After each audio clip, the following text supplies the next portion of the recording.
کو لے کر اللہ کے فضل و کرم سے نتیجہ نکالتے ہیں. نتیجہ یہی نکلتا ہے کہ حق والی جماعت اللہ نے اہل سنت و جماعت رکھی ہے. اس کی ایک مثال سمجھے. نبی پاک صلی اللہ علیہ وآلہ وسلم کے 3 خطبات ہیں. حضور نے مختلف مواقع پر 3 خطبات ارشاد فرمائے. ایک خطبہ اللہ کے رسول صلی اللہ علیہ وآلہ وسلم نے حجۃ الوداع کے موقع پر ارشاد فرمایا. دوسرا خطبہ حضور نے غدیر خم کے موقع پر ارشاد فرمایا. تیسرا خطبہ مقام جابیہ پر ارشاد فرمایا. اب دیکھیے خطبے تینوں صحیح، تینوں روایات احادیث کی کتابوں میں موجود ہیں. ایک طبقہ وہ ہے جو صرف ایک خطبہ دن رات پڑھتا ہے. دوسرا طبقہ وہ جو صرف دوسرا خطبہ پڑھتا ہے. تیسرا وہ جو صرف تیسری بات کرتا ہے. ان تینوں خطبات کو پڑھتے بھی ہیں، عقیدہ بھی رکھتے ہیں، وہ اللہ کے فضل و کرم سے اہل سنت و جماعت رکھتے ہیں. سبحان اللہ. پہلا خطبہ حجۃ الوداع کا المسند الصحیحین کے اندر، السنن الکبری للبیہقی کے اندر، الموطا امام مالک کے اندر، حدیث کی درجن سے زائد کتابوں کے اندر حدیث موجود ہے. سیدنا عبداللہ ابن عباس رضی اللہ تعالیٰ عنہ فرماتے ہیں نبی پاک صلی اللہ علیہ وآلہ وسلم نے حجۃ الوداع کے موقع پر خطبہ ارشاد فرمایا. اے لوگو، میں تم میں 2 چیزیں چھوڑ کے جا رہا ہوں، ان کو مضبوطی سے تھام کے رکھو گے، گمراہ نہیں ہوگے. کتاب اللہ و سنت نبیہ صلی اللہ علیہ وآلہ وسلم. ایک اللہ کی کتاب ہے اور دوسری اس کے نبی کی سنت ہے. ایک اللہ کی کتاب اور دوسری اس کے نبی کی سنت. ہم کہتے ہیں اللہ کے فضل و کرم سے ہم اس خطبے کو مانتے ہیں، عقیدہ رکھتے ہیں، خطبے کو پڑھتے ہیں. لیکن دوسرا خطبہ مقام غدیر خم پر صحیح مسلم کتابوں کی ایمان کے اندر موجود سیدنا زید بن ارقم رضی اللہ تعالیٰ عنہ فرماتے ہیں حضور نے دوسرا خطبہ ارشاد فرمایا اور اللہ کے رسول علیہ السلام نے خطبہ دیا. لوگوں میں تمہیں 2 باری چیزیں چھوڑ کے جا رہا ہوں. ایک ان میں سے اللہ کی کتاب ہے، اس کو مضبوطی سے تھام کے رکھنا. اذکرکم اللہ فی اہل بیتی. دوسری میری اہل بیت ہے، میں تمہیں اپنی اہل بیت کے بارے میں اللہ کا خوف دلاتا ہوں. میں تمہیں اپنی اہل بیت کے بارے میں اللہ کا خوف دلاتا ہوں. میں تمہیں اپنی اہل بیت کے بارے میں اللہ کا خوف دلاتا ہوں. حضور کا یہ دوسرا خطبہ. تیسرا خطبہ جامع ترمذی کتاب الفتن 2165 نمبر حدیث ہے. سیدنا عمر فاروق رضی اللہ تعالیٰ عنہ مقام جابیہ پر کھڑے ہوئے اور کہا آج میں اس مقام پہ کھڑا ہو کے خطبہ دے رہا ہوں جہاں رسول اللہ صلی اللہ علیہ وآلہ وسلم نے کھڑے ہو کے خطبہ ارشاد فرمایا. اور وہ خطبہ کیا ہے؟ اوصیکم باصحابی.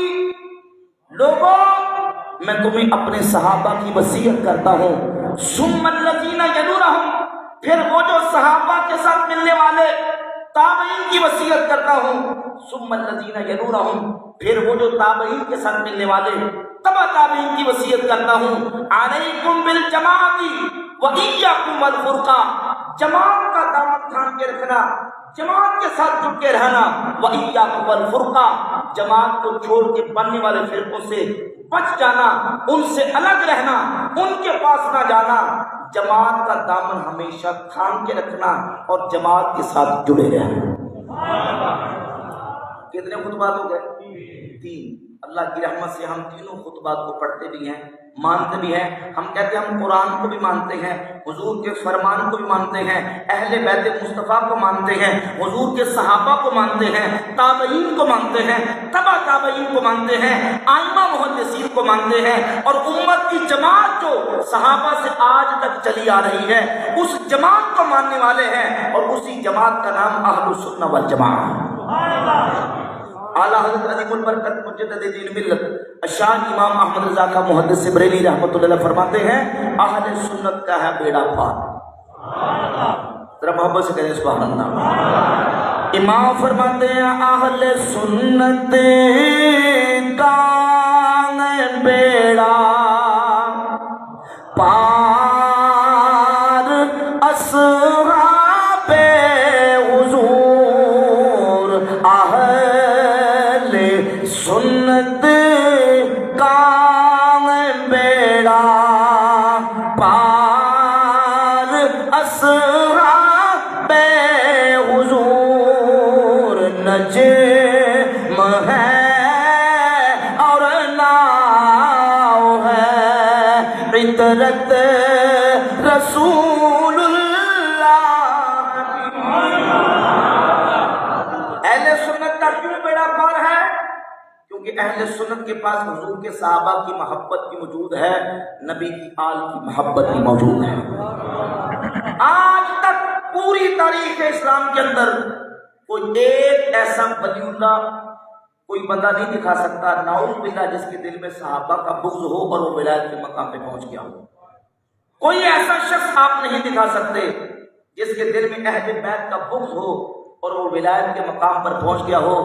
اولیاء اللہ کے تبصرے، ان کی سیرت اور ان کی اقوال، ان کے ارشادات کو اٹھا کر دیکھ لیں، سب اولیاء اللہ کا یہ اللہ کے فضل و کرم سے اعلان ہے کہ نجات پانے والی جماعت اہل سنت و جماعت ہے۔ حضور غوث پاک سرکار رضی اللہ تعالیٰ عنہ نے غنیۃ الطالبین میں اسی حدیث پر شرح کرتے ہوئے فرقوں، گمراہ ٹولوں کی تقسیم بیان کر دی، کون کون سے فرقے نکلے، کون کون سے آئے، اور آخر میں اپنا فیصلہ لکھا، فرمایا اما الفرقۃ الناجیۃ فہی اہل السنت والجماعت، فرماتے نجات پانے والی جماعت ان میں سے اہل سنت و جماعت ہے۔ اور پھر اسی کتاب غنیۃ الطالبین شریف کا جو چیپٹر ہے تصوف کا، بالکل اس کے آغاز میں فرماتے ہیں یجب علی المرید المبتدی فی ھذا الطریقہ الاعتقاد الصحیح، فرماتے ہیں اس طریقے میں مرید پر واجب ہے اس کا عقیدہ صحیح ہو، الذی هو الاساس، کیونکہ عقیدہ ہی بنیاد ہے، فیکون علی عقیدۃ السلف الصالح اہل سنت القدیمۃ سنت الانبیاء والمرسلین والصحابہ والتابعین والاولیاء والصدیقین، ہمارا مرید وہ ہے جو اہل سنت کے عقیدے پر۔ سبحان اللہ۔ بلکہ حافظ علامہ شمس الدین ذہبی نے اپنی کتاب سیر و اعلام النبلاء کی جلد 15 پہ حضور غوث پاک سرکار رضی اللہ تعالیٰ عنہ کا جہاں ترجمہ الباب قائم کیا، اس میں ایک حضور غوث پاک سرکار رضی اللہ تعالیٰ عنہ کی کرامت بھی ذکر کی اور آپ کا عقیدہ بھی بیان کیا۔ بڑی ایمان افروز بات، تاکہ عقیدے کی بات ہو رہی ہے ساتھ میں ملا دوں، حضور غوث پاک سرکار رضی اللہ تعالیٰ عنہ کی بارگاہ اقدس میں ایک شخص آئے جن کا نام ابو بکر العماد تھا۔ ابو بکر عماد کہتے ہیں میں نے علم الکلام پڑھا، علم الکلام پڑھ کے میرے ذہن کے اندر کچھ شکوک و شبہات اور کچھ وساوس پیدا ہو گئے۔ مجھے کسی نے بتایا کہ بغداد کی جامع مسجد کے ممبر پر لوگوں کے خواتین قلب اور دلوں سے کلام کرتے ہیں۔ ابو بکر عماد کہتے ہیں علم الکلام پڑھ کے میرے ذہن میں کچھ شکوک و شبہات اور وسوسے، یعنی یوں کہہ لیں عقیدہ کچھ ڈگمگا گیا، عقیدے کے اندر کچھ تذبذب پیدا ہو گیا۔ میں نے سوچا چلے آج شیخ کی آپ نے فوراً میری طرف دیکھا اور دیکھ کے کہا فرمایا کہ اعتقادنا اعتقاد السلف الصالح والصحابہ، ہمارا جو عقیدہ ہے جو سلف صالحین اور حضور کے صحابہ کا عقیدہ ہے۔ واپس اس بات لگے دیجیے۔ ابو بکر عماد کہتے ہیں میں نے سنا تو تھا کہ شیخ عبد القادر جیلانی دلوں کے حال بھی جانتے اور دلوں سے کلام کرتے ہیں۔ میں نے کہا ھذا قالہ اتفاقاً، یہ شیخ نے جو بات کی ہے یہ میری وجہ سے نہیں کی، یہ اتفاقاً بات کر دی۔ الواعظ قد یلتفت، تقریر کرنے والا، گفتگو کرنے والا واعظ وہ کبھی اپنے دائیں دیکھتا ہے کبھی بائیں دیکھتا ہے، سامعین اور مخاطبین سے دیکھ کے کلام کرتا ہے۔ اتنا سوچنے کی دیر تھی کہ شیخ نے دوبارہ میری طرف دیکھا اور کہا اعتقادنا اعتقاد سلف صالح و صحابہ، ہمارا وہی عقیدہ ہے جو سلف صالحین اور حضور کے صحابہ کا۔ کہتے میرا دل پھر نہیں مانا اور میں نے پھر کہا ھذا قال اتفاقا، شیخ نے یہ بات پھر اتفاقا کری، میری وجہ سے نہیں کہی۔ اب اتنا سوچنے کی دیر تھی، کوئی سابقہ تعارف نہیں، کوئی رکا پرچی چٹ لے کے میں نے نہیں دی، میں کون ہوں، کہاں سے آیا، میرے احوال و حالات کیا ہیں، نام کیا ہے۔ کہتے ہیں اتنا سوچنے کی دیر تھی کہ شیخ نے دوبارہ میری طرف نظر فرمائی اور کہا اعتقادنا اعتقاد السلف الصالح والصحابہ یا ابا بکر قم قد جاء ابوک وکان غائبا، اے ابو بکر عماد جا تیرا باپ جو کافی عرصے سے لاپتہ تھا گھر جا کے دیکھ واپس آ چکا ہے. ہمارا وہی عقیدہ ہے جو حضور کے صحابہ اور سلف صالحین کا عقیدہ.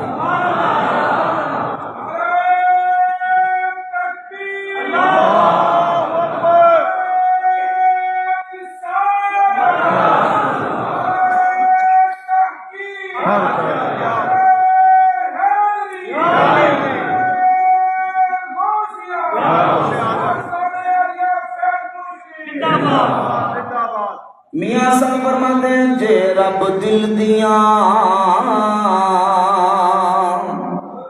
اکھیاں دیوے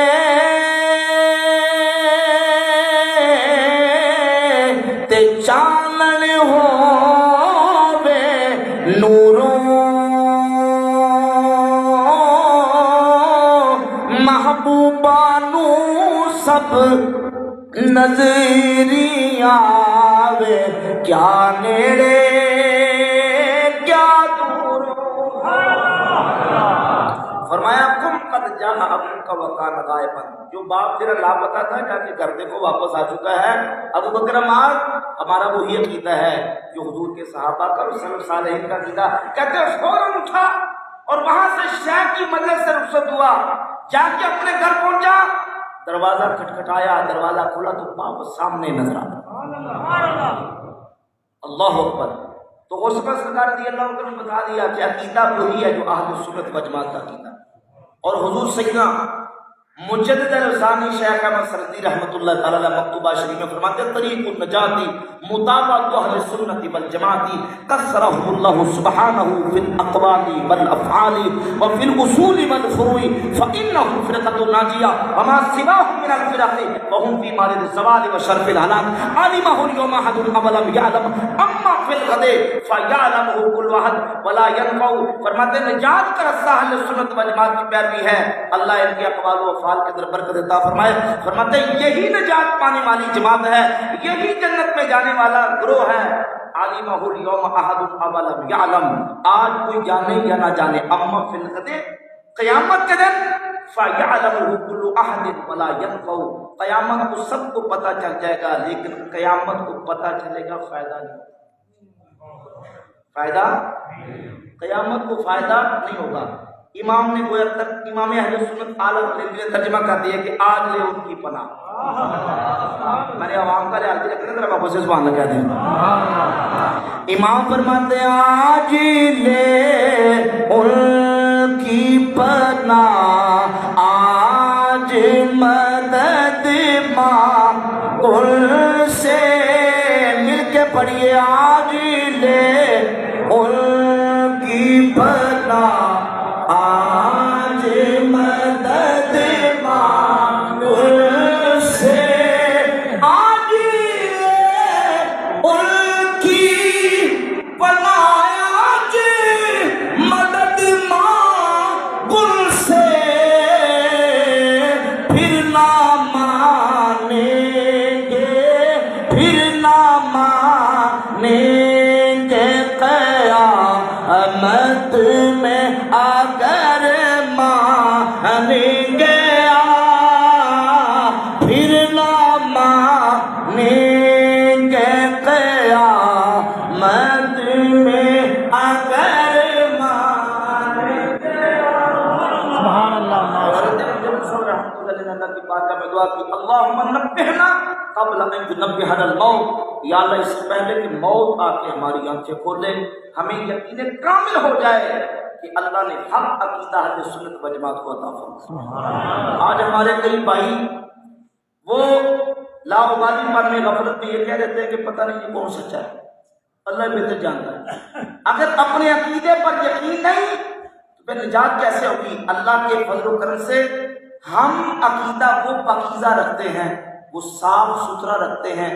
ہمیں بتانے میں کوئی آر نہیں ہونا چاہیے کہ ہمارا کس عقیدے سے تعلق ہے. شرمائے تو وہ, ہچکچائے تو وہ جس کی عقیدے کے اندر کوئی کجی ٹیڑھ یا کوئی خرابی ہو, کوئی بدبو ہو, کوئی گندگی ہو. ہمارا اہل سنت کا عقیدہ تو خوشبو والا ہے. صحابہ کی محبت, اہل بیت کی محبت, ولیوں کی محبت, غوث پاک کی محبت, دادا صاحب کی محبت، مجدد صاحب کی محبت، اعلیٰ حضرت کی محبت، اللہ کے ولیوں کی محبت، سارے ولیوں سے پیار، سارے صحابہ سے پیار، سب اہل بیت سے پیار۔ 15ویں صدی کے اندر بھی کوئی حضور کی آل میں سے شخص ہو، اللہ کے فضل و کرم سے ہم تو اس کا بھی ادب و احترام کرنے والے۔ حضور کی نسبت سے نبی پاک علیہ السلام کی کیسے نسبت ہو گئی، ہم تو سب کی محبت دل میں رکھنے والے۔ اہل سنت کا عقیدہ، وہ عظیم عقیدہ جو 14 صدیوں سے اسلام کی تاریخ کا تسلسل ہے۔ ایک عبارت پیش کر کے بعد آگے چلوں گا۔ حضرت شیخ عبدالحق محدث دہلی رحمۃ اللہ تعالی علیہ الشعب اللمعات مشکات المصابیح کی فارسی میں شرح، یہ وہ بزرگ جو تقریباً 400 سال پہلے گزر گئے۔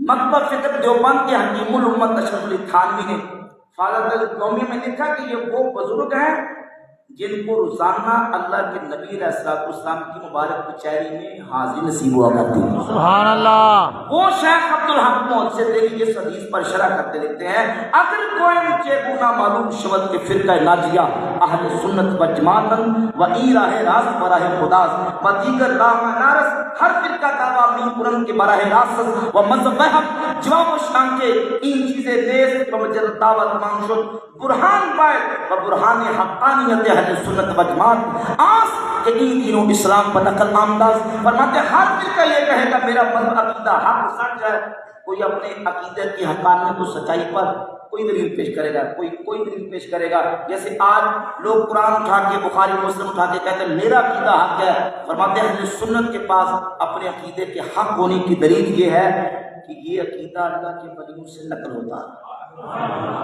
یہ کوئی 50 سال پرانا نہیں، کوئی 100 سال پرانا نہیں، 200 سال پرانا نہیں، اس کی تاریخ کا پورا تسلسل ہے۔ ہمارا اعتقادی علمی ایک پورا وراثت کا تسلسل چلا آ رہا ہے۔ اللہ کے فضل و کرم سے سنیوں کا وہی عقیدہ ہے جو حضور کے صحابہ کا عقیدہ ہے۔ اور شیخ فرماتے ہیں بمجرد عقل و عوامی نیز، میں نے محض عقل کے ساتھ یہ بات نہیں کی، بلکہ کہتے ہیں میں نے تتبع تفحص کیا اور آثار صحابہ اور تابعین و تبع تابعین اور پوری امت کا تاریخی ورثہ میں نے چھان مارا۔ میں نے صحابہ سے لے کر آج تک سارے اللہ کے ولیوں کو پایا، برین اعتقاد و برین طریقہ مودعن، سارے اسی عقیدے پر ہیں، سارے اسی طریقے پر۔ ولی کے لیے ایمان شرط ہے، ولی کے لیے ایمان شرط ہے، اور ایمان کے لیے عقیدہ صحیح ہونا شرط ہے۔ اللہ نے وہ عقیدہ اہل سنت و جماعت کو عطا فرمایا، اس لیے دشمن صحابہ کبھی ولی نہیں ہو سکتا، دشمن اہل بیت کبھی ولی نہیں ہو سکتا۔ اللہ کے ولی آتے ہیں تو اللہ اہل سنت میں عطا فرماتا ہے۔ ایمان صحیح ہو، الذین آمنوا وکانوا یتقون، ایمان بھی صحیح ہو، تقوی کی دولت ہو۔ یہ یاد رکھیں، علماء بھی تشریف فرمائیں، طالب علم بھی تشریف فرمائیں، ولایت کی 2 قسمیں ہیں، ایک ولایت عامہ اور ایک ہے ولایت خاصہ۔ ہماری یہاں بات ولایت خاصہ کے بارے میں۔ ولایت خاصہ کی علماء نے باقاعدہ ڈیفینیشنز کی، تعریفات کی ہیں کہ قرآن و سنت کی روشنی میں ولایت خاصہ کس کو کہتے ہیں۔ ہماری عقائد کی کتاب شرح العقائد علامہ سعد الدین تفتزانی نے ولایت خاصہ کی تعریف بیان کی، فرماتے الولی هو العارف باللہ تعالی و صفاتہ حسب ما يمكن الواظب على الطاعات المجتنب عن المعاصی المعرض عن الانہماک في اللذات والشہوات۔ ولی وہ ہوتا ہے جو اللہ کی ذات و صفات کا عارف ہوتا ہے، اللہ کی ذات و صفات کا عارف ہوتا ہے، اور جن کاموں سے شریعت نے روک دیا المجتنب عن المعاصی، وہ ان گناہوں سے بچنے والا، المجتنب عن المعاصی المعرض عن الانہماک فی اللذات والشہوات، وہ لذات و شہوات کی چیزوں سے اعراض کرنے والا، منہ موڑنے والا، نافرمانی کے کاموں سے بچنے والا ہوتا ہے، اور اسی کا نام تقویٰ ہوتا ہے۔ تقویٰ لمبی لمبی زلفیں عورتوں کی طرح رکھنے کا نام نہیں، 10 انگوٹھیاں انگلیوں میں ڈالنی اس کا نام نہیں، تلوار مار کر لمبی لمبی مونچھیں رکھ لی تقویٰ اس کا نام نہیں، میک اپ کر کے لوگوں کے سامنے آ گئے تقویٰ اس کا نام نہیں۔